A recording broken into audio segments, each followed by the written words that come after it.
নমস্কার বন্ধুরা, কেমন আছেন? আজকে আপনাদের কিছু মোটর স্পেয়ার্সে কাজ নিয়ে আমি এসেছি। মনোযোগ সহকারে দেখতে থাকুন। এই মোটরের উপরে দেখুন স্ক্রুটাকে আমি খুলছি। কেন খুলছি তারপর বলছি, আগে খুলে নিই।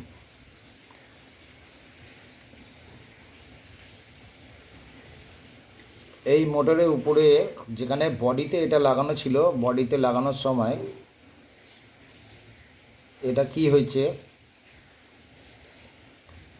এর উপরে পোর্শন ভেঙে এখানে ঢুকে থেকে গেছে, যার জন্য এই জায়গাটা কিছু ময়লা ঢুকে গেছে। দেখতে পাচ্ছেন বন্ধুরা?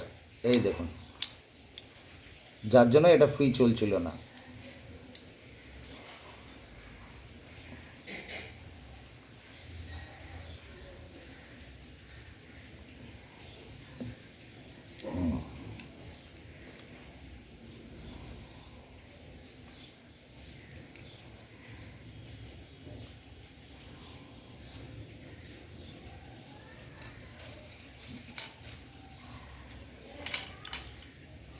এবার বন্ধুরা আমি লাইনটাকে টেস্ট করে নেব যে মোটরের লাইনটা এবার ঠিক মতো এসছে কিনা।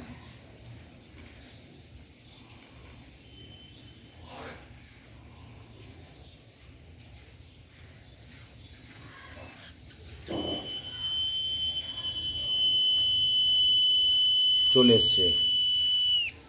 তো বন্ধুরা কি হয়েছিল দেখুন, যখন বডি স্পেয়ার্স ভেঙে গিয়েছিল তখন এই হুইলটা ঘুরছিল না। কি হচ্ছে, এই দুটো স্ক্রু সিম্পলি কী হয়েছিল, এমনিভাবে ঢুকে গিয়েছিল, যেহেতু এটা লুজ ছিল। যখন এটা পুরোপুরি এমনি ঢুকে গিয়েছিল তখন দেখুন এইটা আর ঘুরছে না, আটকে যাচ্ছে, লক হয়ে যাচ্ছে। কেন বন্ধুরা? এই যে স্ক্রুয়ের জন্য লক হচ্ছে। স্ক্রুটা আমাকে কী করতে হবে, এখন পুরোপুরি খুলে দিতে হবে যতক্ষণ না পর্যন্ত সার্কিটটা আমি এখানে ফিট করি। এই দেখুন। তো এবার কি হলো, এইটা ফ্রি হয়ে গেল। তো আমার এটা ফ্রি হয়ে গেল, কেননা এটা ভেতরে ঢুকে গিয়েছিল বলে এই চাকাটা জ্যাম হয়ে গিয়েছিল। তো এইটা বেল্ট পরানো হয়, বেল্ট থেকে অন্য ইয়েতে যায় যেখান থেকে আপনার বেল্টটা মুভ করে। তো বন্ধুরা, এই রকম যদি প্রবলেম হয়, মোটর জ্যাম হয়ে আছে, মোটর হিট হয়ে অটোমেটিকলি ওই সময় অফ হবে না। আপনি করবেন কি, নিজের হাতে অফ করুন, নয়তো কী হবে, এই মোটরটা জ্বলে যাবে। 3.5 থেকে 5.5 ভোল্ট পর্যন্ত এই মোটরটা চলে, তার সঙ্গে একটা ক্যাপাসিটরও দেয়।